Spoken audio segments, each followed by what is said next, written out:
Galing pa rin kay Galing kay Geraldine Molito, dami fake news ngayon, dami manloloko. oo. Tama. Meron sa DOH yung magkakaroon ng COVID lockdown, sa DOE, energy lockdown daw, at meron din sa mga DSWD, mga ayuda naman.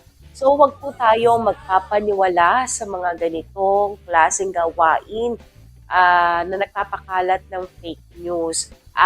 Mas mainam po sa ating mga kababayan na manatiling tumutok sila sa mga official page ng mga national agencies, lalo na kung may mga ayuda na ibinibigay, lalo na po sa hirap talaga ng buhay ngayon. Di ba, Jovi? Kasi talamak talaga ang fake news. Or kumonsulta syempre sila sa mismong kinauukulan para Mhm. beripikahin po itong mga ganitong klaseng mga impormasyon na kumakalat online.